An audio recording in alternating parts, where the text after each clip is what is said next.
ये कहानी शिक्षा और सामाजिक जागरूकता के उद्देश्य से लिखी गई है।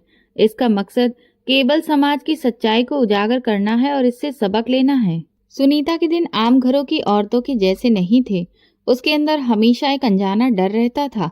वो जानती थी कि उसका पति किसी भी वक्त घर की शांत हवा को भयंकर कलेश में बदल सकता है।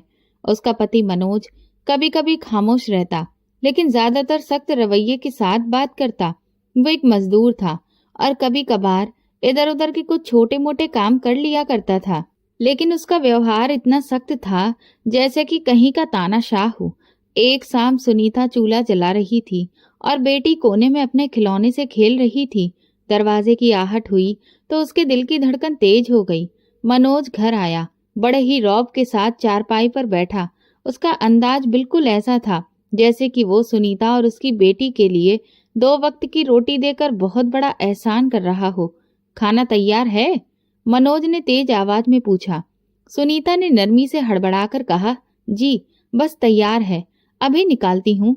मनोज ने बेटी की तरफ देखा जो मासूमियत से गुड़िया को झुला रही थी। ये बस दिन रात खेलती ही रहती है, पढ़ाई का भी कुछ वक्त है या नहीं? सुनीता ने आराम से कहा, मैं इसे खुद पढ़ाती हूँ, स्कूल का काम भी करवाती हूँ। मनोज ने अपने माथे पर बल डालते हुए कहा, ध्यान रखो, मुझे जरा सी भी ढिलाई बर्दाश्त नहीं है। ये जमाना अच्छा नहीं है, हर कदम पर नजर रखनी पड़ती है। सुनीता ने सर झुका लिया। उसने कभी पति के सामने बहस करने की कोशिश नहीं की थी। वो जानती थी कि अगर उसने एक भी शब्द ज्यादा बोला तो फिर शायद उसे मार भी खानी पड़ जाए और फिर घर का माहौल जहर से भरा हो जाएगा। उसकी बेटी रोशनी भागकर अपनी माँ की गोद में आकर बैठ गई।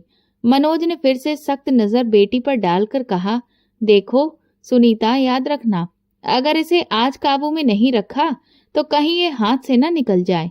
जी आप ठीक कह रहे हैं, सुनीता ने धीरे से कहा, जबकि वो दिल में सोचती रही कि शायद इतनी सख्ती वाकई रोशनी के लिए अच्छी है।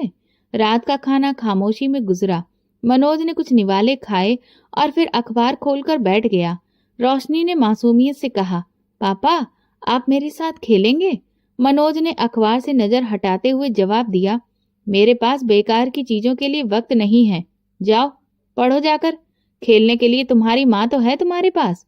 रोशनी के चेहरे पर मासूम सा दुख उभर आया, लेकिन वो खामोश हो गई। सुनीता ने रोशनी के बालों पर हाथ फेरकर दिल ही दिल में प्रार्थना की कि हे भगवान, मेरी बेटी की किस्मत अच्छी करना। घर के हालात साधारण लेकिन सीमित थे। मनोज छोटा मोटा काम करके गुजारा करता। कभी कभी सैलरी कम पड़ जाती तो सुनीता को अपने जेवर गिरवी रखना पड़ जाते या फिर वो अपनी जरूरतें कम कर लेती, लेकिन शिकायत नहीं करती थी। वो जानती थी कि मनोज का मिजाज बर्दाश्त करने वाला नहीं है। एक दिन मोहल्ले की औरतें दरवाजे पर आईं। वो चाहती थीं कि सुनीता उनके साथ बैठकर कुछ वक्त गुजारे, लेकिन मनोज ने सख्ती से मना कर रखा था। औरत को घर के काम के सिवा किसी चीज की जरूरत नहीं होती, बेकार की बातों में वक्त बर्बाद ना करो, वो अक्सर कहता। सुनीता ने मुस्कुराते हुए औरतों को टाल दिया, लेकिन अंदर से दिल में इच्छा रह गई कि कभी वो भी अपनी पड़ोस की औरतों के साथ बैठ सके। शाम को मनोज घर लौटा तो उसका मूड बहुत खराब था। घर इतना बिखरा क्यों है? उसने दरवाजे से ऊंची आवाज में कहा। सुनीता घबराकर आगे बढ़ी। जी अभी बस सफाई कर ही रही थी। रोशनी खेलते खेलते चीजें बिखेर देती है। मैंने कहा था ना कि इसे काबू में रखा करो। अगर अभी से इसे नहीं संभाला तो आगे जाकर ये हाथ से निकल जाएगी। सुनीता खामोशी से सुनती रही। रोशनी कोने में सहमी खड़ी थी। उसके दिल में भी खौफ बैठता जा रहा था। रात को जब सब सो गए तो सुनीता जागती रही। चुपके से रोशनी के बाल सहलाती रही, दिल ही दिल में सोचती कि ये बच्ची एकमात्र उसकी उम्मीद है। भगवान ने 2 और बच्चे दिए थे, लेकिन वे जिंदा नहीं रह सके। अब यही एक बेटी उसकी जिंदगी का सहारा है। मनोज के सख्त रवैये ने घर का माहौल ऐसा बना दिया था कि बच्ची की मासूम इच्छाएं भी कैद में बदल गई थीं। सुनीता ने अपने दिल को काबू में रखते हुए अपने पति के हिसाब से ही चलना शुरू कर दिया था। रोशनी छोटी सी थी। मोहल्ले के दूसरे बच्चों की हंसी और खेल सुनती तो खिड़की के पीछे से झांक कर देखती, लेकिन दरवाजे से बाहर निकलने की इजाजत नहीं थी। एक दिन शाम का वक्त था। सूरज ढल रहा था और गली के बच्चे खेलने में व्यस्त थे। रोशनी खिड़की के पास खड़ी बार बार मुस्कुराने लगी। मम्मी, मैं भी खेलने जाऊं? सिर्फ थोड़ी देर के लिए, सुनीता ने धीरे से कहा। बेटी, तुम जानती हो ना कि पापा ने क्या कहा है, हमें उनकी बात माननी चाहिए। रोशनी का चेहरा बुझ गया। उसने जिद नहीं की, लेकिन आंखों में इच्छा साफ दिख रही थी। कुछ दिन बाद मनोज घर से बाहर गया। वो अक्सर दोपहर के वक्त घर पर नहीं होता था। रोशनी ने मौका देखा और अपनी मम्मी से कहा, मम्मी प्लीज, मैं एक बार गली में जाकर खेल लूं। सब बच्चे मुझे बुलाते हैं। मैं वादा करती हूँ कि जल्दी वापस आ जाऊंगी। सुनीता ने इधर उधर देखा। गली सुरक्षित लग रही थी। सब जान पहचान के लोग थे। दिल में अजीब सा डर उठ रहा था, लेकिन फिर बेटी की खुशी के लिए हाँ कर दी। ठीक है, लेकिन सिर्फ आधे घंटे के लिए। जैसे ही मैं बुलाऊंगी तुम तुरंत वापस आ जाना। रोशनी खुशी से दरवाजे की तरफ दौड़ी। गली में जाते ही दूसरे बच्चे उसे देखकर खुश हो गए। अरे, तुम भी आ गई, एक लड़की ने कहा। वे सब मिलकर लुक्का छिपी खेलने लगे। रोशनी के चेहरे पर वो पहली बार खुलकर मुस्कुराहट आई, जो एक लंबे अरसे से दब चुकी थी। सुनीता किचन से बार बार झांक कर देख रही थी। दिल सुकून में था कि रोशनी खुश है, लेकिन साथ ही डर लग रहा था कि कहीं मनोज अचानक घर ना आ जाए। जैसे ही कुछ वक्त गुजरा तो सुनीता ने तुरंत आवाज दी, रोशनी वापस आ जाओ बेटा। रोशनी ने मुंह बनाया, लेकिन माँ की सख्त आवाज सुनकर वो तुरंत लौट आई। अंदर आते ही सुनीता ने दरवाजा बंद कर लिया। रोशनी ने शरारत से कहा, मम्मी पापा को आप मत बताना। सुनीता ने मुस्कुराते हुए सिर हिलाया। अगर वादा करोगी कि तुम अब जिद नहीं करोगी। अगले दिन फिर से वही सब हुआ। बच्चे गली में खेल रहे थे और रोशनी खिड़की के पीछे खड़ी थी। बाहर से एक लड़की ने पुकारा, अरे रोशनी, हमारे साथ खेलो, कल जितना ही मजा आएगा। रोशनी के होठ हिलने ही वाले थे कि सुनीता ने तुरंत कहा, चुप हो जाओ, अगर किसी ने भी तुम्हारी आवाज सुन ली तो। रोशनी तो दुबक कर बैठ गई। मासूम आंखों में सवाल दिख रहे थे जो वो अपनी माँ से पूछ नहीं सकती थी। एक दिन स्कूल की बात भी आई। रोशनी छोटी क्लास में थी और कभी कभी शिकायत करती, मम्मी सब बच्चों की माएं उन्हें खुद स्कूल लेकर नहीं आती हैं, मैं अकेले क्यों नहीं जा सकती। सुनीता ने उसको बिठाकर समझाया, ये तुम्हारे पापा की मर्जी है। वो समझते हैं कि बाहर की दुनिया ठीक नहीं है। तुम्हारी सुरक्षा के लिए ही मैं साथ जाती हूँ। बेटी ने सर झुकाकर कहा, लेकिन मुझे तो बुरा लगता है। सब क्लास में मेरा मजाक उड़ाते हैं, कहते हैं तुम अभी छोटी बच्ची हो या फिर बड़ी हो गई हो। सुनीता के पास कोई जवाब नहीं था। उसने बस कहा, वक्त के साथ सब कुछ तुम्हें समझ आ जाएगा। घर की चार दीवारी रोशनी के लिए छोटी पड़ने लगी थी। वो कभी छत पर जाती तो कभी आंगन में रहती, लेकिन दिल में गली में खेलने की इच्छा हमेशा की तरह बाकी रह गई थी। कुछ दिन गुजरे। एक दोपहर मनोज अचानक जल्दी घर आ गया। रोशनी उस वक्त आंगन में खेल रही थी। दरवाजा बंद था मगर शोर सुनाई दे रहा था। मनोज ने सख्त लहजे में कहा, ये कैसा खेल है? सुनीता ने जल्दी से कहा, बेटी आंगन में खेल रही थी, बाहर नहीं गई थी।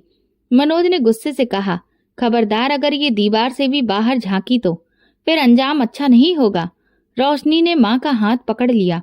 उसके दिल में खेलने की इच्छा के साथ साथ एक डर भी बैठ चुका था।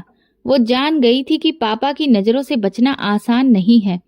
इस तरह से दिन पर दिन गुजरते गए। रोशनी की बचपन की ख्वाहिशें दबती गईं। वो बाहर खेलने की ख्वाहिश दिल में दफनाकर रहती थी। सिर्फ कभी कभार जब मनोज घर से बाहर होता, तभी सुनीता चुप चुप कर बेटी को थोड़ी देर के लिए खेलने भेज देती। लेकिन जैसे ही कदमों की आहट सुनाई देती, रोशनी दौड़कर अंदर आ जाती। ये रूटीन अब उनकी जिंदगी का हिस्सा बन चुका था। एक कैद के जैसा माहौल, जिसमें हंसी भी छुपकर आई और खेल भी ख्वाब के साए में खेले जाते थे। बेटी के दिन धीरे धीरे बदलने लगे थे। वो अब बड़ी क्लास में जाने लगी थी। स्कूल का बैग उसके कंधे पर भारी दिखने लगा था, लेकिन सुनीता ने उसे कभी अकेले रास्ते पर कदम नहीं रखने दिया। हर सुबह उसके साथ जाती और शाम को स्कूल के गेट पर उसका इंतजार करती। रोशनी के चेहरे पर कभी कभी सवाल आते कि मम्मी और बच्चों के साथ उनकी मम्मियां नहीं आती। मैं अकेली ही ऐसी क्यों हूँ? लेकिन जुबान पर ताला पड़ा था। एक दिन स्कूल से वापसी पर रोशनी ने हिम्मत करके पूछा, मम्मी, सबकी माएँ तो घर पर रहती हैं, उनके बच्चे अकेले आते जाते हैं, आप मेरे साथ ही क्यों आती हैं? सुनीता ने उसके माथे पर हाथ रखा और धीरे से कहा, ये पापा की हिदायत है और वो हमेशा चाहते हैं कि तुम सुरक्षित रहो। ये दुनिया अच्छी नहीं है बेटा, तुम्हें नहीं पता। रोशनी ने चुप्पी साध ली। रास्ते में दूसरे बच्चे हंसते खेलते घर जाते। वो उनकी तरफ देखती लेकिन अपनी माँ के साथ चुपचाप चलती रहती। मोहल्ले की औरतें अक्सर देखकर कहती, बहन, बच्ची अब बड़ी हो रही है, उसे कुछ आजादी भी दो, वो भी तो अपनी सहेलियों के साथ वक्त गुजारे। सुनीता बस इतना कहती, आप लोग नहीं जानते, मेरे पति ने कहा है। रोशनी की जिंदगी घर और स्कूल के बीच में ही सिमट कर रह गई थी। स्कूल में वो पढ़ने में काफी अच्छी थी, उसके टीचर भी उसकी तारीफ करते, लेकिन कभी भी किसी खेल या कंपटीशन में वो शामिल नहीं हो सकी। एक दिन स्कूल में गेम्स का कंपटीशन हुआ। सब बच्चे तैयारी में व्यस्त थे। रोशनी ने हिचकिचाते हुए सुनीता से कहा, मम्मी, कल रेस है, मुझे भी दौड़ में हिस्सा लेना है। सुनीता ने चौंक कर कहा, बेटा, ऐसे कंपटीशन में शामिल होना कोई जरूरी नहीं है, तुम अपनी पढ़ाई पर ध्यान दो। लेकिन सब लोग शामिल हो रहे हैं, टीचर ने कहा है कि ये भी तो पढ़ाई का हिस्सा है, रोशनी ने धीमे से कहा। सुनीता ने सोचा। घर आने के बाद जब उसने मनोज से इस बारे में बात की तो उसने गंभीरता से कहा, मैंने तुम्हें कहा था ना कि फिजूल की हरकतें नहीं करनी। स्कूल सिर्फ पढ़ने के लिए है, खेलने के लिए नहीं है। अगर ऐसे कंपटीशन में किसी ने भी उसका नाम डाला तो मैं स्कूल में जाकर खुद बात करूंगा। अगले दिन रोशनी स्कूल गई तो उसका नाम लिस्ट से काट दिया गया। क्लास की लड़कियां हैरान रह गईं, लेकिन रोशनी खामोशी से अपनी जगह पर बैठ गई। दिल में एक धड़कन रह गई कि शायद कभी उसे भी मौका मिलेगा। कुछ दिन बाद स्कूल में एनुअल फंक्शन के बारे में बताया गया। रोशनी ने ड्रामे में हिस्सा लिया। जब वो स्टेज पर आई तो सबने तालियां बजाईं। सुनीता ने पर्दे के पीछे से देखा तो आंखें भीग गईं, लेकिन वापसी पर रोशनी ने माँ से कहा, मम्मी, पापा को मत बताना, वो नाराज हो जाएंगे।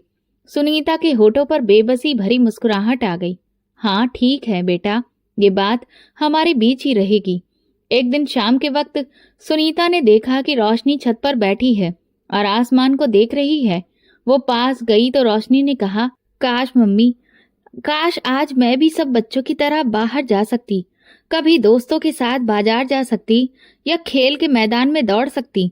सुनीता ने उसे गले लगा लिया। बेटी, हर इच्छा पूरी नहीं होती, लेकिन तुम देखना, तुम्हारी मेहनत और पढ़ाई तुम्हें सबसे आगे लेकर जाएगी। उसी पल मनोज की आवाज आंगन से आई। सुनीता, रोशनी कहाँ है? सुनीता ने घबराकर कहा, यही है, बस किताबें देख रही थी। रोशनी जल्दी से नीचे आ गई। मनोज ने उसे देखकर कहा, याद रखो, पढ़ाई ही तुम्हारी असली पहचान है। खेल कूद या दोस्ती करना, ये सब बकवास बातें होती हैं। रोशनी ने सिर हिला दिया, लेकिन उसकी इच्छाएं दबकर रह गईं। घर के हालात कभी कभार माली तौर पर भी बहुत मुश्किल हो जाते। सुनीता ने एक दिन मनोज से कहा, मैं चाहती हूँ कि रोशनी को अच्छे कपड़े दिलवाऊं, सभी बच्चों के जैसे। मनोज ने सख्त लहजे में जवाब दिया, हमारी हैसियत तो देखो, फिजूल खर्ची करने की क्या जरूरत है? जितनी जरूरत है उतना तो मिल रहा है ना, बस वही काफी है। सुनीता खामोश हो गई।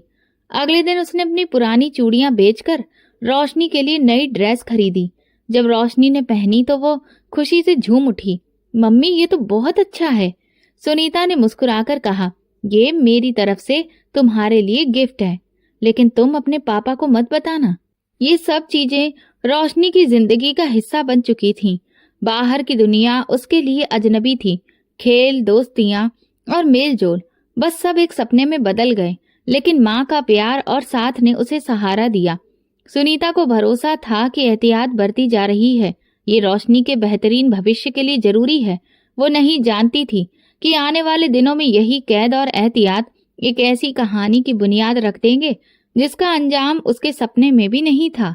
रोशनी अब जवान हो चुकी थी। पढ़ाई के साथ साथ अब उसका काम भी बढ़ गया था और साथ ही चेहरे पर संजीदगी भी आने लगी थी। लेकिन उन दिनों सुनीता ने महसूस किया कि रोशनी का चेहरा सफेद पड़ता जा रहा है। वो अक्सर थकान की शिकायत करती और खेलने और पढ़ने की जगह बार बार लेट जाती। एक सुबह रोशनी ने नाश्ते से मना कर दिया। सुनीता ने हैरत से पूछा, क्या हुआ, भूख नहीं है? रोशनी ने धीरे से कहा, मम्मी मेरा जी मचल रहा है, कुछ खाने का मन नहीं कर रहा। सुनीता ने सोचा कि शायद मौसम का असर है, यह स्कूल की थकान। लेकिन जैसे जैसे दिन गुजरे रोशनी की कमजोरी बढ़ती गई। वो अक्सर स्कूल से वापस आकर सीधा लेट जाती। एक दिन टीचर ने सुनीता को स्कूल बुलाकर कहा कि आपकी बेटी बहुत कमजोर लगती है, वो अक्सर सर पकड़कर बैठ जाती है, उसे किसी अच्छे डॉक्टर को दिखाइए। सुनीता की फिक्र बढ़ गई। घर आकर उसने मनोज से कहा, मुझे लगता है कि रोशनी को डॉक्टर के पास लेकर जाना चाहिए, उसकी तबीयत दिन ब दिन खराब हो रही है। मनोज ने भौंवे चढ़ाकर कहा, तुम औरतें हर बात पर परेशान हो जाती हो, लेकिन अगर ज्यादा दिक्कत है तो कल ले जाना। अगले दिन सुनीता रोशनी को क्लिनिक लेकर गई। डॉक्टर ने कुछ सवाल किए और कहा कि कुछ टेस्ट करवाने होंगे ताकि सही वजह सामने आए। सुनीता ने तुरंत हाँ कर दिया। खून के नमूने दिए गए और रिपोर्ट लेने के लिए अगले दिन का वक्त दिया गया। घर वापस आकर रोशनी ने मम्मी का हाथ पकड़कर कहा, मम्मी मुझे कुछ भी नहीं हुआ है, बस मैं ठीक हूँ, आप परेशान मत हो। सुनीता ने मुस्कुराकर कहा, भगवान करे कि तुम ठीक हो, लेकिन सावधानी जरूरी है। अगली सुबह मनोज ने नाश्ते के दौरान कहा, रिपोर्ट्स कब मिलेंगी? सुनीता ने जवाब दिया, आज शाम को, मैं खुद जाकर ले आऊंगी। मनोज ने सर हिला दिया, ठीक है, लेकिन ध्यान रखना, मेरे पास बेकार की बातें सुनने का वक्त नहीं है। शाम को जब सुनीता क्लिनिक पर पहुंची तो डॉक्टर ने उसे अंदर बुला लिया। क्लिनिक के कमरे की हवा में एक अनजाना सा बोझ था। डॉक्टर ने रिपोर्ट सुनीता के हाथ में देते हुए कहा, तुम्हारी बेटी मां बनने वाली है। ये शब्द सुनीता के कानों में बिजली बनकर गिरे। वह हकलाते हुए बोली, डॉक्टर साहिबा, ये कैसे मुमकिन है? मेरी बेटी तो अभी बच्ची है, वो कभी अकेली बाहर तक नहीं निकली। डॉक्टर ने गंभीरता से कहा, मेरा काम सच बताना है, रिपोर्ट्स साफ हैं, तुम्हें अपनी बेटी से बात करनी होगी। सुनीता का सर चकरा गया। वो क्लिनिक के बाहर निकली तो कदम लड़खड़ा गए। रोशनी कुर्सी पर बैठी मासूमियत से मां को देख रही थी। रोशनी ने अपनी मम्मी से पूछा, डॉक्टर ने क्या कहा? सुनीता ने थोड़ा रुकते हुए कहा कि सब ठीक है, बस थोड़ा आराम की जरूरत है, दवा खानी है। रोशनी ने मां का हाथ पकड़ लिया। मम्मी आप रो क्यों रही हैं? सुनीता ने जल्दी से आंसू पोंछे। कुछ नहीं बेटा, धूप ज्यादा है इसलिए आंखों में जलन हो रही है। घर पहुंचते ही सुनीता सीधे किचन में गई। दिल में डर का पहाड़ टूट रहा था। उसने सोचा कि अगर रोशनी से कुछ पूछेगी, लेकिन मनोज के घर आने का वक्त हो रहा था। उसे पता था कि अगर उसे इस बारे में खबर हो गई तो तूफान टूट पड़ेगा। रात को मनोज ने खाने के समय पूछा, डॉक्टर ने क्या कहा? सुनीता ने झूठ बोला, कमजोरी है, बस दवा दी है, कुछ दिनों में ठीक हो जाएगी। मनोज ने शक की नजर से देखा, लेकिन चुप रहा। उस रात सुनीता को नींद नहीं आई। वो बार बार करवटें बदलती रही। रोशनी दूसरे कमरे में सो रही थी। आधी रात को सुनीता उठकर उसके पास गई। रोशनी गहरी नींद में थी। उसने कांपते हाथों से रोशनी का सर सहलाते हुए धीरे से खुद से बोली, मेरी बच्ची, आखिर ये सब कैसे हो गया? अगले दिन उसने फैसला किया कि रोशनी से बात करनी है। मनोज जब दोपहर को काम पर गया तो उसने रोशनी को अपने पास बिठाकर पूछा, सच सच बताओ, क्या तुम्हारे साथ कुछ हुआ है? क्या तुम मुझसे कुछ छुपा रही हो? मुझे बताओ रोशनी। वो हैरानी से अपनी माँ को देखती रही। आप ऐसे सवाल क्यों कर रही हैं? मैं तो कभी बाहर भी नहीं जाती, मैं तो हमेशा आपके साथ ही रहती हूँ। सुनीता की आंखों में आंसू आ गए। फिर ये सब कैसे हुआ? रिपोर्ट्स गलत तो नहीं हो सकती? रोशनी ने मासूम लहजे में कहा, मम्मी मुझे कुछ भी नहीं पता, मैंने कुछ भी गलत नहीं किया। सुनीता ने उसके सर पर हाथ फेरते हुए कहा, मैं जानती हूँ कि तुम मासूम हो, लेकिन हकीकत बहुत भारी है। उसके बाद सुनीता ने मोहल्ले की ही एक पुरानी डॉक्टर से खुफिया तौर पर बात की। उन्होंने बिना कुछ पूछे रिपोर्ट देखी और कहा, ये रिपोर्ट बिल्कुल ठीक है, तुम्हें फैसला करना होगा कि आगे क्या करना है। सुनीता का दिल और डूब गया। उसने रोशनी को कड़ी नजर में रखना शुरू किया। स्कूल जाना भी बंद करवा दिया और ज्यादातर वक्त घर में ही रखती। सबको बस यही बताती कि तबीयत खराब है। एक दिन जब रोशनी अपनी कॉपी पर होमवर्क कर रही थी, सुनीता ने धीरे से पूछा, क्या तुम्हारे स्कूल में कोई ऐसा है जिसने तुम्हें परेशान किया हो? रोशनी ने चौंक कर कहा। नहीं मम्मी, सब लोग अच्छे हैं, कोई भी मुझे कुछ नहीं कहता। सुनीता ने सर पकड़ लिया। सच्चाई सामने थी, लेकिन कोई सिरा हाथ नहीं आ रहा था। कुछ दिनों के बाद मोहल्ले की औरतें घर आईं और हंसते हुए कहा, सुनीता बहन, तुम्हारी बेटी तो दिन ब दिन निखरती जा रही है, बड़ी खूबसूरत हो रही है। सुनीता के दिल पर तीर सा लगा। वो मुस्कुराई, लेकिन जख्म और गहरे हो गए। उस शाम सुनीता ने फैसला किया कि अब वो ये राज अपने सीने में ही दफन रखेगी। मनोज को पता चलने का मतलब था मौत या बदनामी। उसने रोशनी को सख्ती से कहा, बेटी, अब तुम कहीं नहीं जाओगी, स्कूल भी नहीं। हम यही कहेंगे कि तुम बीमार हो। रोशनी ने रुआसी आवाज में कहा, मम्मी, मेरा क्या कसूर है, स्कूल क्यों छोड़ूं? मैं, सुनीता ने सख्त लहजे में कहा, ये सवाल मत करो, मैं तुम्हारा भला ही चाहती हूँ। घर का माहौल और भी बोझिल हो गया। रोशनी खामोश रहने लगी। खेलने की जगह ज्यादातर वक्त कमरे में गुजारती। सुनीता दिन रात उसके पास रहती, लेकिन हर वक्त दिल में एक ही डर पैदा हो रहा था, अगर ये राज मनोज को पता चल गया तो सब कुछ खत्म हो जाएगा। सुनीता अगले दिन दोबारा क्लिनिक पहुंची।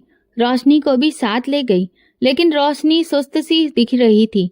डॉक्टर ने उसकी रिपोर्ट्स को देखा और कहा कि मैं पहले ही बता चुकी हूँ कि ये कोई मामूली बात नहीं है, तुम्हें जल्दी ही फैसला लेना होगा।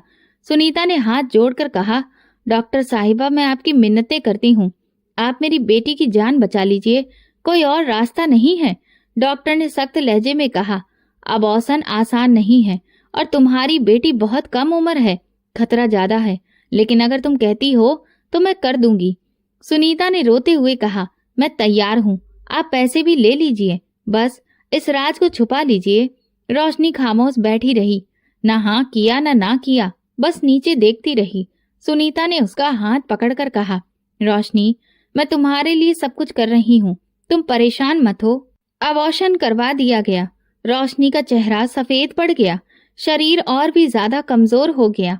क्लिनिक से निकलते वक्त डॉक्टर ने सुनीता को सख्ती से कहा, ध्यान रखना, अभी ऐसा दोबारा कभी नहीं होना चाहिए। और हाँ, ये राज तुम्हारे सीने में ही रहे, अगर किसी को पता चल गया तो ये पुलिस केस भी बन सकता है। घर वापस आकर सुनीता के पैर कांप रहे थे। उसने रोशनी से पूछा, बेटा सच बताओ, ये सब किसने किया? तुम्हारा कोई कसूर नहीं है, लेकिन किसी ने अगर जुल्म किया है तो मुझे बताओ। रोशनी ने होंठ काट कर कहा, मम्मी, मुझे कुछ भी नहीं पता, मैं कुछ नहीं बता सकती।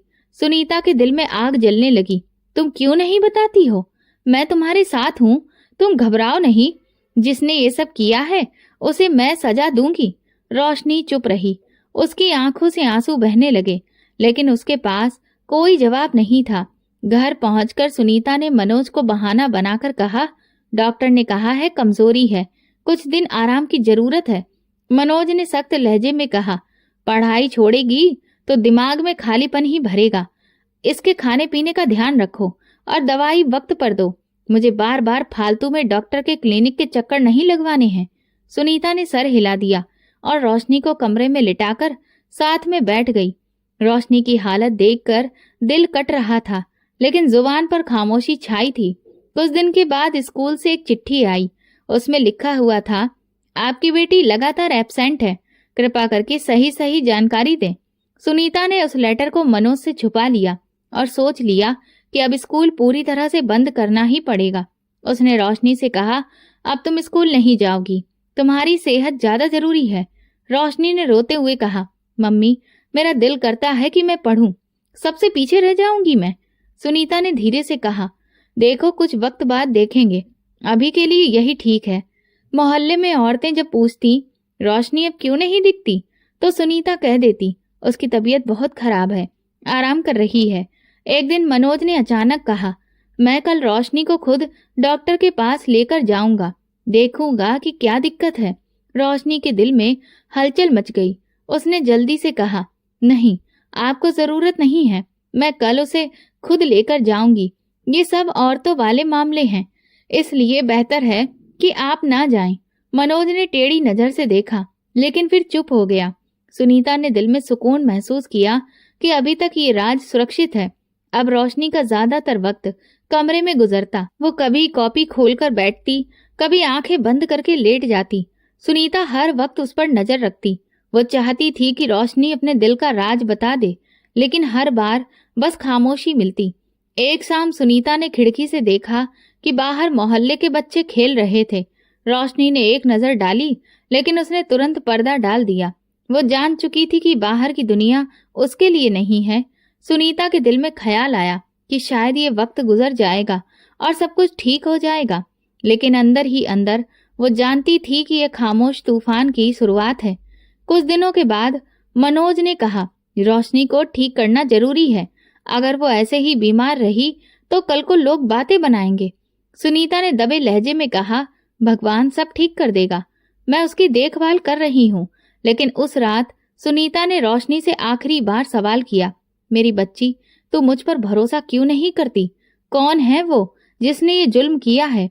रोशनी रोते हुए बोली, मम्मी, मैं कुछ भी नहीं बता सकती। बस आप मेरा भरोसा करिए कि मैंने कुछ गलत नहीं किया, बाकी मुझे नहीं पता। सुनीता ने उसे अपने सीने से लगा लिया। उसके आंसू बहते रहे।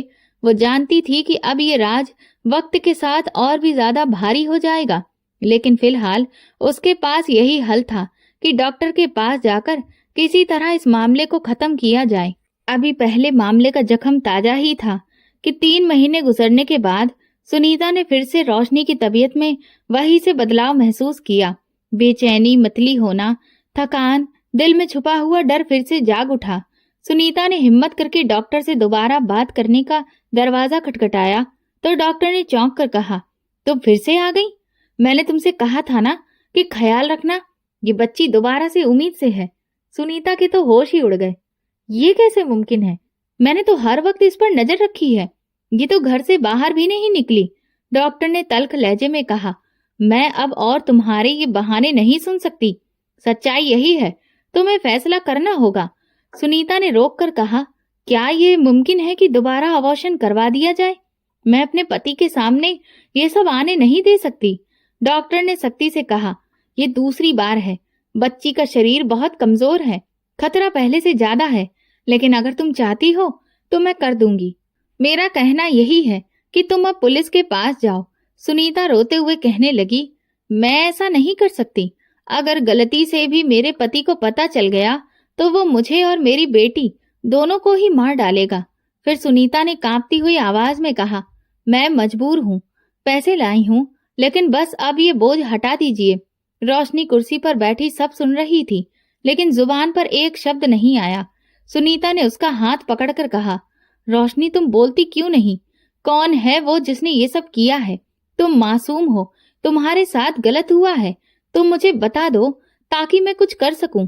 रोशनी की आंखों से आंसू बहने लगे, लेकिन होंठ बंद रहे। ये खामोशी अब सुनीता के लिए तड़प बन गई। अबॉर्शन फिर से कर दिया गया। बेटी और भी ज्यादा कमजोर हो गई। उसके पैर लड़खड़ाने लगते। खाने से दिल उठ गया। बिस्तर पर ज्यादा वक्त गुजरने लगा।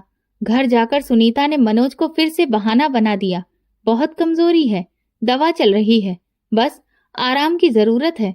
मनोज ने गुस्से से कहा, ये कैसी बीमारी है जो खत्म ही नहीं हो रही? तुम लोग झूठ बोल रहे हो।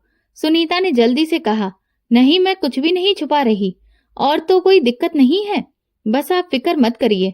मनोज ने शक भरी नजर से देखा, लेकिन चुप हो गया। सुनीता ने दिल ही दिल में भगवान का शुक्र अदा किया कि अभी भी कुछ पता नहीं चल पाया। अगले दिन मनोज जब काम पर गया तो उसने रोशनी को एक कमरे में बंद करके कहा, सच बता दो, ये सब किसने किया है? उसने रोशनी को पकड़कर झंझोड़ा और फिर गरजने लगी, क्यों छुपा रही हो तुम? क्यों नहीं बोलती रोशनी? उसने रोते हुए कहा, मम्मी, मुझसे मत पूछिए, मैं सच कह रही हूँ, मुझे कुछ नहीं पता। सुनीता की आंखों में बेबसी आ गई।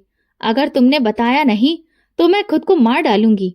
रोशनी ने कांपते हुए कहा, मम्मी, आप ऐसा मत कहिए, लेकिन मैं फिर भी सच कहती हूँ, मुझे कुछ नहीं पता। ये जवाब सुनीता के दिल पर और बोझ बन गया। उसकी समझ में कुछ नहीं आ रहा था। वो कभी रोशनी के गले लगाती तो कभी उस पर चिल्लाती, लेकिन हर बार नतीजा खामोशी में निकलता। मोहल्ले की औरतें अब सवाल करने लगी थीं, क्या हो गया है तुम्हारी बेटी को? वो दिन ब दिन इतनी कमजोर क्यों हो रही है? सुनीता टाल देती, खून की कमी है, दवाइयां ली जा रही हैं।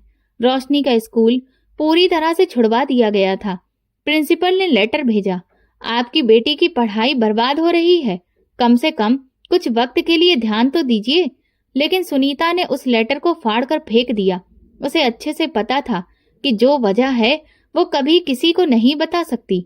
रोशनी अब ज्यादातर कमरे में ही लेटी रहती, कभी कभी किताबें खोल लेती, लेकिन उसकी आंखें कुछ पलों में ही बंद हो जाती। सुनीता हर वक्त उसके साथ रहती, खाने के लिए बुलाती, लेकिन रोशनी मना कर देती। एक दिन शाम को जब मनोज घर आया तो वो रोशनी के कमरे में गया। उसने घबराकर अपना चेहरा दूसरी तरफ कर लिया। मनोज ने पूछा कि स्कूल क्यों नहीं जा रही है, हर वक्त बीमार क्यों रहती है। सुनीता ने जल्दी से कहा, डॉक्टर ने आराम करने के लिए कहा है, अगर जबरदस्ती की तो हालात और खराब हो जाएंगे। मनोज ने सख्त लहजे में कहा, देखो मैं ज्यादा बर्दाश्त नहीं कर सकता, अगर एक हफ्ते में हालात ठीक नहीं हुए तो फिर मैं खुद देखूंगा। सुनीता के दिल की धड़कन तेज हो गई। वो जानती थी कि मनोज के खुद देखने का मतलब बहुत खौफनाक था। उस रात वो रोशनी के सिरहाने बैठी और उससे पूछा, रोशनी अगर तुमने मुझे सच नहीं बताया तो हम दोनों की जिंदगी बर्बाद हो जाएगी। रोशनी ने धीमी आवाज में कहा, मम्मी मैं कुछ भी नहीं कह सकती, आप बस मुझ पर भरोसा करिए। सुनीता की आंखों से आंसू बहने लगे।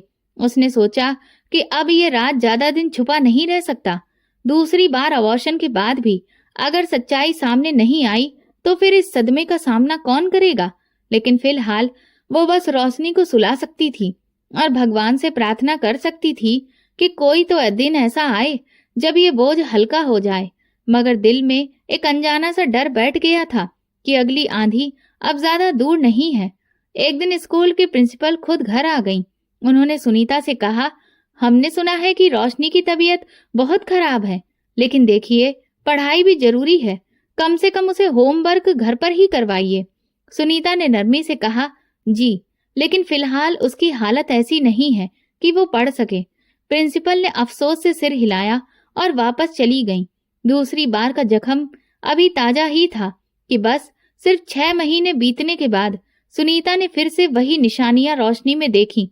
रोशनी का रंग सफेद पड़ने लगा, उल्टियां बार बार होने लगी। सुनीता ने पहले तो खुद को तसल्ली दी कि शायद ये दवा के असर की वजह से है, लेकिन दिल में फिर से वही डर उठा। आखिरकार वो रोशनी को लेकर फिर से क्लिनिक पहुंची। डॉक्टर ने रिपोर्ट देखते ही माथा पकड़ लिया। सुनीता, तुम्हारे साथ क्या दिक्कत है? ये बच्ची तीसरी बार उम्मीद से है। सुनीता का तो दिमाग ही सुन्न पड़ गया। नहीं, ये मुमकिन नहीं है। मैंने हर पल इस पर नजर रखी है, ये तो कहीं बाहर भी नहीं जाती है। डॉक्टर ने कठोर लहजे में कहा, मैं सच्चाई को बदल नहीं सकती, लेकिन अब की बार खतरा बहुत ज्यादा है।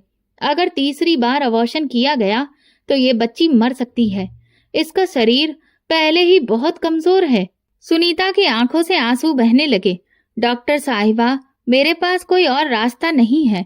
अगर मेरे पति को पता चल गया तो वो मेरी बेटी को जिंदा नहीं छोड़ेगा। आप बस रहम कीजिए। डॉक्टर ने गुस्से से कहा, तुम्हारी जिद इस मासूम की जान ले सकती है, तुम्हें सोचना होगा। सुनीता ने कांपते हुए कहा, मैं मजबूर हूँ, ऑपरेशन कर दीजिए। मैं अपनी बेटी की लाश तो बर्दाश्त कर लूंगी, लेकिन उसकी बदनामी नहीं। रोशनी कुर्सी पर बैठी सब सुन रही थी। उसके होंठ कांप रहे थे, लेकिन जुबान फिर भी बंद थी।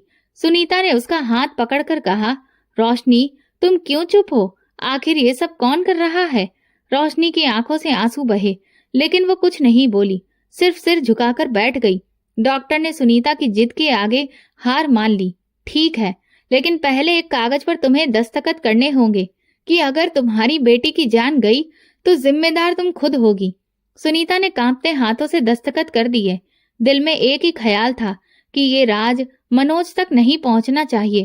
क्लिनिक का वो दिन सुनीता की जिंदगी का सबसे काला दिन बन चुका था। डॉक्टर ने पहले ही कह दिया था कि अब की बार खतरा बहुत ज्यादा है, लेकिन सुनीता के सामने और कोई रास्ता नहीं था।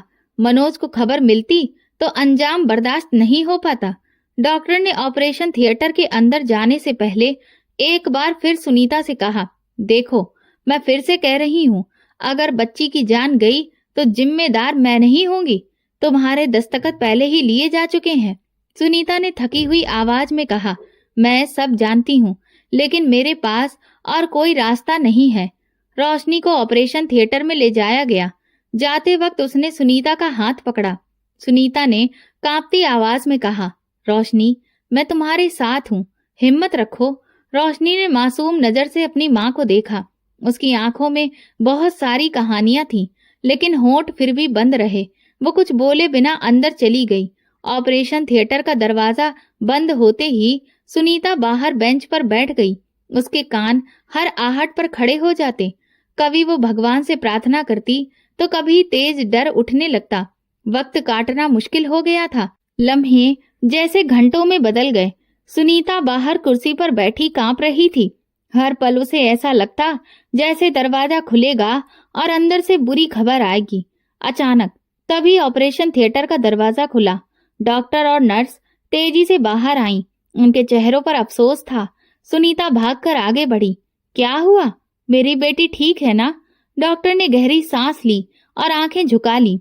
हमने बहुत कोशिश की, लेकिन उसका शरीर और ज्यादा बर्दाश्त नहीं कर सका। आपकी बेटी नहीं रही। सुनीता के पैरों तले जमीन निकल गई।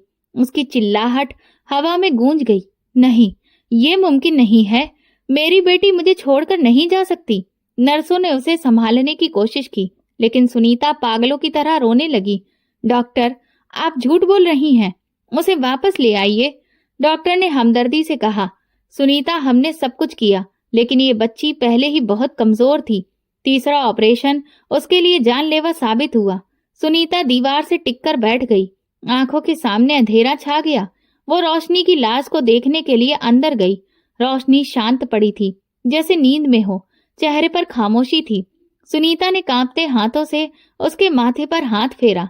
मेरी बेटी, तुमने मुझे अकेला क्यों छोड़ दिया? रोशनी खामोश रही। जाते वक्त भी उसके होंठ नहीं खुले थे। सुनीता की सारी कोशिशें, दुआएं, प्यार, प्रार्थनाएं सब बेकार हो गईं। ये राज उसके दिल में दफन हो गया। डॉक्टर ने कागज पकड़ते हुए कहा, इस पर दस्तखत करो ताकि हम लाश आपके हवाले करें। सुनीता ने दस्तखत करते हुए आंसू पोंछे। डॉक्टर, बस एक बात बता दीजिए, आखिर ऐसा क्यों हुआ? डॉक्टर ने अफसोस से कहा, सुनीता, तुम्हारी बेटी मासूम थी, लेकिन हालात जालिम थे। अब तुम्हें ही इसे इज्जत के साथ अंतिम विदाई देनी है। घर ले जाने के लिए कुछ लोग तैयार किए गए। रोशनी की लाश सफेद कपड़े में लिपटी हुई थी। सुनीता ने उसे अपनी गोद में उठा लिया। रास्ते भर रोती रही। रोशनी, काश तुम एक बार बता देती कि तुम्हारा मुजरिम कौन है, मैं तुम्हें बचा लेती। रोशनी की लाश घर पहुंची तो घर में कोहराम मच गया। सफेद कफन में लिपटी नन्ही सी लाश देखकर मनोज जमीन पर गिर पड़ा। वो कफन पकड़कर बहुत रोने लगा। मेरी बेटी, मेरी आंखों का तारा, ये सब कैसे हो गया? सुनीता हैरान खड़ी देखती रह गई। वो सोचती थी कि मनोज का दिल पत्थर है, लेकिन आज वो जमीन पर लोट-पोट हो रहा था। मोहल्ले के लोग उसे सहारा देकर उठा रहे थे, लेकिन वो बार बार गिरता जा रहा था। मैंने हमेशा अपनी बेटी को अपनी जान से बढ़कर चाहा था, मनोज चिल्लाकर कह रहा था। हे भगवान, मुझे क्यों बेऔलाद कर दिया? सुनीता की आंखों में आंसू थे, लेकिन साथ ही दिल में सवाल भी था, क्या ये सब सच है या सिर्फ दिखावा है? वो मनोज को शुरू से जानती थी। एक सख्त मिजाज पति, एक ऐसा आदमी जो अपनी बेटी को आजादी से सांस भी नहीं लेने देता था, लेकिन आज वो सबके सामने टूटा हुआ दिख रहा था। मोहल्ले की औरतें आंगन में बैठकर रो रही थीं। एक औरत ने कहा, मनोज भाई अपनी बेटी पर जान छिड़कते थे, देखो कैसे बिखर गए हैं। दूसरी ने कहा, सुनीता बहन सब्र करो, बेटियां तो भगवान का दिया आशीर्वाद होती हैं, और तुम्हारी तो ये इकलौती बेटी थी। सुनीता ने बस सिर झुका लिया। वो जवाब नहीं दे सकी। सारी रात लाश घर के बीचों बीच रखी गई। मनोज बार बार उठकर लाश के पास जाता और कफन हटाकर बेटी का चेहरा देखता। बेटी, मुझे अकेला छोड़कर क्यों चली गई? मैंने कभी तुम्हें तकलीफ नहीं दी। सुनीता के दिल में चुभन हुई। नहीं, तुमने हमेशा उसके साथ सख्ती की, उसे कैद में रखा, और आज कह रहे हो कि तुमने उसे तकलीफ नहीं दी। लेकिन ये शब्द जुबान पर नहीं आए। वो बस खामोश रही। रात गए तक मातम का सिलसिला जारी रहा। मोहल्ले के लोग आते जाते रहे।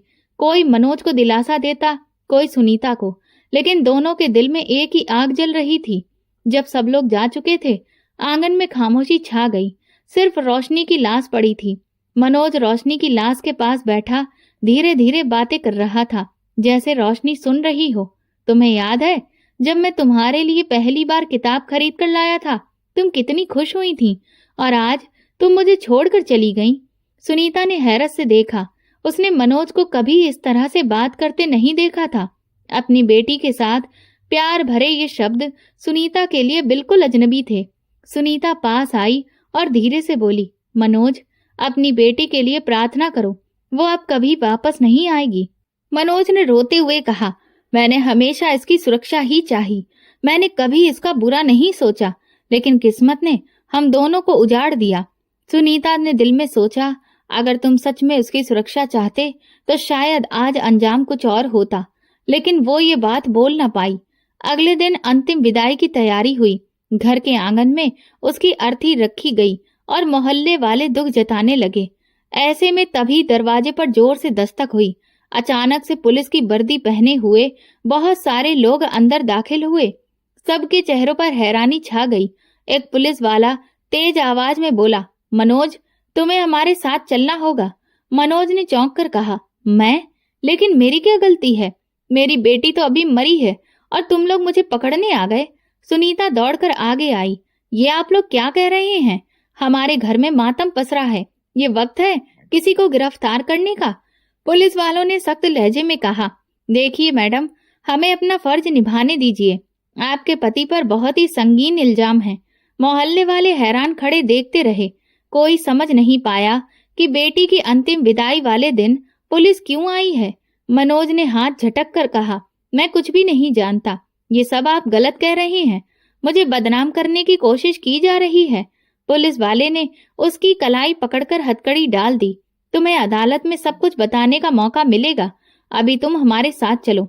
सुनीता के पैरों तले जमीन निकल गई। वो चिल्ला पड़ी, ये कैसा इल्जाम है? मेरा पति बेकसूर है। आखिर उसने क्या किया है? उसी पल एक पुलिस ऑफिसर आगे बढ़ा। उसने कागज खोला और बोला, आपको शायद पता नहीं है, लेकिन आपके पति के 2 साथी कल रात पकड़े गए हैं। उनके बयान में सब कुछ साफ हो गया है। सुनीता ने कांपते हुए कहा, क्या सामने आया है? ऑफिसर ने सबके सामने कहा, आपका पति अपने साथियों के साथ मिलकर किराए के मकान में कोठा चलाता था। वहां वो लड़कियों को जबरदस्ती ले जाकर काम करवाता था और बेचता भी था। और ये भी पता चला है कि वो अपनी ही बेटी को वहां पर लेकर जाता था। ये सुनते ही पूरे घर पर जैसे कयामत टूट पड़ी। औरतें हे भगवान कहकर अपना मुंह छुपाने लगी और सारे आदमी एक दूसरे को हैरत से देखने लगे। सुनीता ने दिल पर हाथ रखकर कहा, नहीं, ये झूठ है। मेरा पति ऐसा नहीं कर सकता। इसने तो हमेशा अपनी बच्ची पर सख्ती की थी, उसकी सुरक्षा की। पुलिस ऑफिसर ने तेज लहजे में कहा, यही सख्ती थी ताकि असली खेल छुपाया जा सके। इसके साथियों ने सब कुछ बयान कर दिया है। वो कहते हैं कि तुम्हारा पति तुम्हें हर रात बेहोश करने के लिए खाने में थोड़ी सी नशीली दवा दे देता था और फिर तुम्हारी बेटी को लेकर अड्डे पर जाता था। सुनीता के कानों में घंटियां बजने लगीं। वो दीवार से टकराकर बैठ गई। हे भगवान, ये सब क्या है? क्या मेरी बेटी की खामोशी की वजह यही थी? मनोज ने रोते हुए कहा, सुनीता, मेरी बात तो सुनो। ये सब झूठ है। मैंने कभी ऐसा नहीं किया। ये मेरे दुश्मनों की साजिश है। लेकिन पुलिस ने उसे धक्का दिया और कहा, अब अदालत में जाकर सफाई देना। अभी तो तुम्हें हवालात लेकर जा रहे हैं। मोहल्ले के एक बुजुर्ग आगे बढ़े और बोले, हम सब हैरान हैं। मनोज तो हमें बहुत सीधा लगता था, लेकिन अगर पुलिस के पास सबूत है तो हम कुछ नहीं कह सकते। सुनीता ने चिल्लाकर कहा, ये सब गलत है। मेरी बेटी की मौत का दिन है और तुम लोग ये सब कह रहे हो। ऑफिसर ने साफ कहा, देखो मैडम, ये सच्चाई है। तुम्हारी बेटी की खामोशी इस बात का सबूत है कि वो डरी हुई थी। उसके 2 अबॉर्शन का रिकॉर्ड भी हमारे पास क्लिनिक से आ चुका है। ये सब कुछ खुद ये बता रहा है कि वो किस नरक से गुजर रही थी। सुनीता ने बेटी की तरफ देखा और उसकी आंखों से आंसू बहने लगे। रोशनी, तुमने मुझे क्यों नहीं बताया? तुमने मेरा दिल क्यों जलाया? और मनोज को ले जाया गया। वो चलते चलते बार बार कह रहा था, मैं बेकसूर हूँ। सुनीता, तुम मेरी सच्चाई पर यकीन करो। लेकिन सुनीता के दिल में अब उलझन बढ़ गई।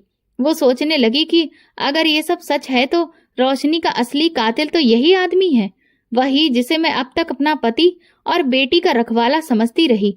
सब आपस में बातें कर रहे थे। कोई कहता, हमें तो कभी शक ही नहीं हुआ। कोई कहता दुनिया के सामने इज्जतदार और अंदर से शैतान था। सुनीता ने खुद को संभाल कर अपनी बेटी के पास बैठते हुए उसके चेहरे को आखिरी बार देखा और कहा, मेरी बेटी, अब मैं तुम्हारे मुजरिम को ढूंढ निकालूंगी, चाहे फिर वो मेरा पति ही क्यों न हो। उसी पल उसे ऐसा लगा जैसे बेटी के चेहरे पर सुकून आ गया हो। शायद वो चाहती थी कि माँ सच्चाई तक पहुंचे। पुलिस के बयान ने पूरे मोहल्ले को हिलाकर रख दिया था। बेटी की अंतिम विदाई के बाद भी लोग इसी बारे में बातें कर रहे थे। हर जुबान पर एक ही सवाल था, क्या वाकई में एक बाप ऐसा कर सकता है? सुनीता खुद सोच में डूबी रही कि अगर ये सब सच है तो उसकी जिंदगी तो एक धोखा ही थी। एक तरफ पति का दिखावा और दूसरी तरफ बेटी की खामोशी, सब कुछ अब जुड़ता हुआ दिख रहा था। कुछ दिनों के बाद मनोज को अदालत में पेश किया गया। अदालत का कमरा लोगों से भरा हुआ था। सुनीता भी वहां पहुंची। बेटी की तस्वीर उसके हाथ में थी। वो चाहती थी कि हर बात उसके सामने खुले। जज के सामने पुलिस ऑफिसर ने बयान दिया। मुलजिम मनोज अपने 2 साथियों के साथ किराए के घर में कोठा चलाता था। वहां पर मासूम लड़कियों को डरा धमका कर लाया जाता और फिर उन्हें बेचा भी जाता। मुलजिम के साथियों ने अपने गुनाहों को कबूल कर लिया है। उनके मुताबिक ये आदमी अपनी खुद की बेटी को भी वहां लेकर आता था। अदालत के कमरे में सन्नाटा पसर गया। जज ने कहा, क्या इस बात का कोई सबूत है? पुलिस ने कहा, जी सर, क्लिनिक रिपोर्ट्स मौजूद हैं। इसका 3री बार अबॉर्शन हुआ और मुलजिम के साथियों के बयान भी वीडियो में रिकॉर्ड किए गए हैं। सुनीता के कानों में शब्द गूंजते रहे, 3 बार अबॉर्शन। ये सब कुछ तो वो भी जानती थी, लेकिन अब तक छुपाए बैठी रही। उसकी आंखों से आंसू बह रहे थे। जज ने मनोज को मुखातिब करते हुए कहा, क्या ये इल्जाम सही है? मनोज ने चिल्लाकर कहा, मैं बेकसूर हूँ। ये सब कुछ मेरे खिलाफ एक साजिश है। मैंने कभी अपनी बेटी को नुकसान नहीं पहुंचाया। सुनीता का दिल खून के आंसू रो रहा था। वो खड़ी हो गई और फिर अचानक से चिल्लाकर बोली, झूठ मत बोलो मनोज। अगर तुम बेकसूर होते तो मेरी बेटी बार बार खामोश नहीं रहती। उसकी आंखों का डर सब कुछ कह रहा था, जिसे मैं तब समझ ही नहीं पाई। तुमने मुझे इस सब से अनजान रखने के लिए खाने में नशे की दवा दी ताकि मैं कुछ भी ना देख सकूं। ये सुनते ही वहां बैठे लोगों में खलबली मच गई। मनोज का चेहरा लाल हो गया। वो कुछ बोलने की कोशिश करता रहा, लेकिन शब्द गले में ही अटक गए। जज ने फैसला अपने पास सुरक्षित रख लिया और फिर अगली पेशी पर सुनाया। ये अदालत तमाम सबूत और गवाहों को मद्देनजर रखते हुए इस नतीजे पर पहुंची है कि मुलजिम मनोज अपनी बेटी का भी गुनाहगार है। उसे सजाए मौत सुनाई जाती है। ये सुनते ही सुनीता की आंखों से सैलाब उमड़ आया। उसने अपनी बेटी की तस्वीर को सीने से लगाकर कहा, देखो रोशनी, मैं तुम्हारे गुनाहगार को आज सजा दिला दी है। अब तुम्हारी आत्मा को शांति मिल जाएगी। मनोज को हथकड़ियां लगाई गईं। जाते जाते वो बार बार कहता रहा, सुनीता मुझे माफ कर दो। मैंने ये सब सिर्फ अपनी नशे की लत को पूरा करने के लिए किया। मैं खुद को रोक ही नहीं पाता था। सुनीता ने गुस्से में चिल्लाकर कहा, तुमने तो माफी का हक खो दिया। तुमने तो एक पिता के रिश्ते पर कलंक लगा दिया है। तुमने एक माँ का भरोसा तोड़ा। और फिर ये कहते ही सुनीता ने एक जोरदार तमाचा मनोज के चेहरे पर मार दिया। मनोज के साथियों को भी कैद की सजा सुना दी गई। मोहल्ले वाले कहते रहे, हमने तो मनोज को हमेशा एक सख्त लेकिन उसूलों वाला इंसान समझा था। ये इतना अंदर से भयानक होगा हम कभी सोच भी नहीं सकते थे। सुनीता दिन रात अपनी बेटी की याद में डूबी रहती। घर की हर चीज उसे रोशनी की याद दिलाती। खिलौनों का डिब्बा, किताबें, उसके कपड़े जो अभी तक इस्तेमाल नहीं हो सके। एक दिन उसकी सहेली ने आकर कहा, सुनीता बहन, तुमने बहुत मजबूती दिखाई। अब तुम्हें अपने दिल को तसल्ली देनी चाहिए। उसने नम आंखों से कहा, तसल्ली? कैसे तसल्ली? क्या एक माँ को कभी तसल्ली मिल सकती है? काश मैं अपनी बेटी के मन की बात को समझ पाती। उस पर ध्यान देने के साथ साथ अपने पति पर भी ध्यान दिया होता तो आज ये दिन नहीं देखना पड़ता। लेकिन मैं तो बस एक पतिव्रता पत्नी बनी रही और चुपचाप अपने पति का हुक्म बजाती रही। वक्त गुजरता गया, लेकिन लगभग हर दिन सुनीता रोशनी की तस्वीर के सामने बैठकर कहती, तुम्हें भले ही इंसाफ मिल गया हो, लेकिन मेरे दिल में हमेशा यह कमी रहेगी कि मैं वक्त पर तुम्हारी खामोशी को नहीं समझा। मोहल्ले के लोग सुनीता को इज्जत की नजर से देखते हैं। ये वो औरत है जिसने अपनी बेटी के लिए लड़ाई लड़ी।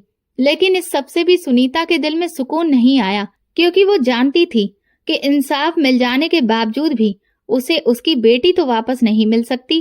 जिंदगी तो बढ़ रही थी, लेकिन सुनीता की दुनिया वहीं ठहर गई जहां उसने अपनी बेटी को खोया था, जहां एक बाप हैवान बन गया और एक माँ अपनी बेबसी के साथ जिंदा रह गई।